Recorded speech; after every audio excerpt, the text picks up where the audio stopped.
Em nome do Pai, e do Filho, e do Espírito Santo. Amém. O Espírito Santo de Deus conceda-nos a graça de compreender a palavra de Deus e a docilidade de acolhê-la em nosso coração. Hoje um dia muito especial em que nós celebramos Corpus Christi, o corpo de Cristo. É uma instituição que aconteceu a da Eucaristia lá na quinta-feira, na Semana Santa. Mas como nós estávamos entrando no tríduo pascal, estávamos entrando no mistério da nossa salvação, não podíamos celebrar tão efusivamente. Por isso que celebramos depois, no dia de hoje, dia santo, dia em que celebramos, comemoramos a instituição da Eucaristia e do sacerdócio. E vamos fazer nossa Lexio Divina com Marcos 14, versículos 12 a 16 e do 22 ao 26. No primeiro dia dos ázimos, em que se imolava a Páscoa, perguntaram a Jesus os seus discípulos: "Onde queres que preparemos a refeição da Páscoa?" Jesus enviou 2 de seus discípulos, dizendo: "Ide à cidade, e vos sairá ao encontro um homem carregando um cântaro de água. Segui-o, e onde ele entrar, dizei ao dono da casa: o mestre pergunta: onde está a sala em que devo comer a Páscoa com os meus discípulos? E ele vos mostrará uma grande sala no andar superior, mobiliada e pronta. Fazei ali os preparativos." Partiram os discípulos para a cidade e acharam tudo como Jesus lhes havia dito, e prepararam a Páscoa. Durante a refeição, Jesus tomou o pão e, depois de o benzer, partiu e lhes deu dizendo: "Tomai, isto é o meu corpo."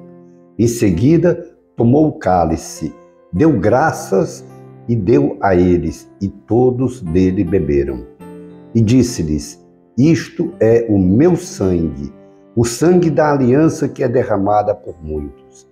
Em verdade vos digo, já não beberei do fruto da videira até aquele dia em que o beberei de novo no reino de Deus." Terminado o canto dos salmos, saíram para o Monte das Oliveiras. Palavra da salvação. Glória a vós, Senhor.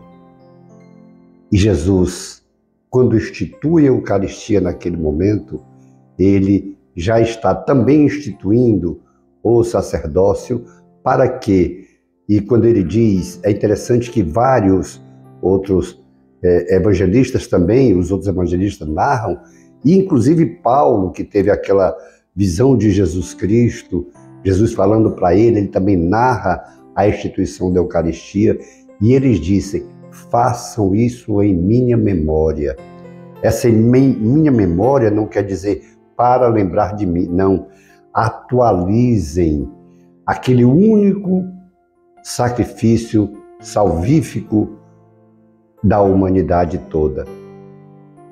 Aquela Eucaristia instituída ali naquele momento, e Jesus tomou o pão e a primeira transubstanciação.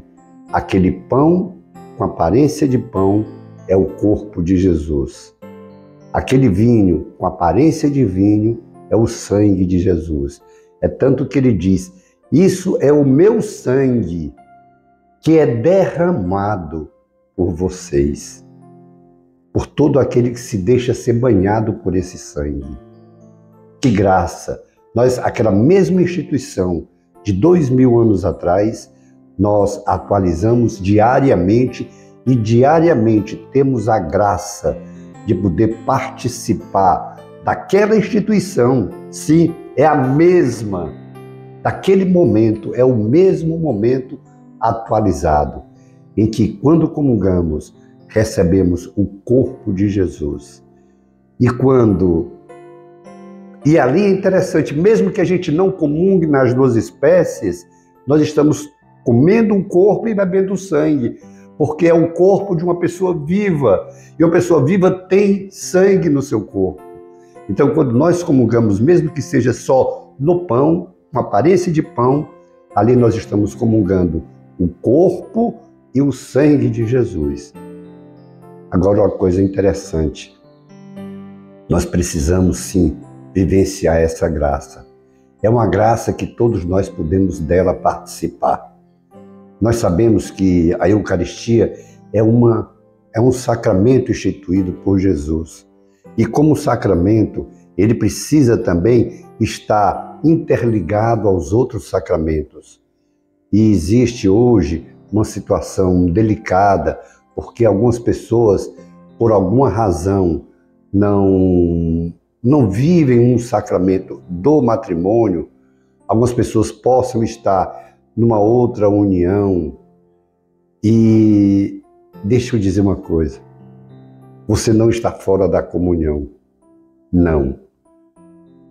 É algo que só a Deus cabe julgar, mas mais ainda, existe até uma saída. Talvez o caso de um casamento que não deu certo pode ter sido nulo, pode não ter acontecido. Nesse caso, se procura o tribunal eclesiástico e a igreja faz o julgamento e analisa. E a pessoa pode voltar a ser solteira. Ou melhor, pode ser declarada solteira porque sempre foi. Mas, voltando aqui à instituição da Eucaristia, aqueles que por alguma razão, ou por fazer muito tempo que não se confessa, porque a igreja pede que seja pelo menos uma vez ao ano, deva procurar o sacerdote para fazer uma confissão. Mas alguém que possa estar com algum impedimento, é importante que a gente saiba que existe 3 tipos de comunhão e que para que seja válida a Eucaristia que a gente recebe, é preciso que nós estejamos em comunhão com a palavra de Deus. É a palavra que se faz carne. Quando nós fazemos essa leitura aqui, por exemplo, nós dizemos palavra da salvação, porque é essa palavra que nos salva. Essa palavra tem um nome, essa palavra é Jesus Cristo. Foi Jesus Cristo que se fez carne. Esse pão que ele se dá em alimento, antes de ser carne, é alimento, é palavra. Então, quem não puder comungar do alimento da hóstia consagrada, comunguemos da palavra. Vamos viver a palavra, que é palavra de salvação. E tem outra comunhão que é necessária, é a comunhão fraterna. Não adianta simplesmente comungar a hóstia consagrada se não vive a palavra e se não vive a comunhão fraterna. É preciso viver a palavra de Deus e uma comunhão fraterna para aí sim comungar também o corpo de Jesus na hóstia consagrada. Porque se não vive a palavra, se não põe em prática a palavra e se não vive a comunhão fraterna, se não é comprometido com o bem do irmão, então ali tem só... São Paulo chega a ser radical quando ele diz: come a própria condenação. Porque a comunhão da hóstia consagrada é preciso estar em comunhão com a palavra de Deus e em comunhão com o irmão. Portanto, vamos nos esforçar para a nossa comunhão ser plena, ser em comunhão mesmo.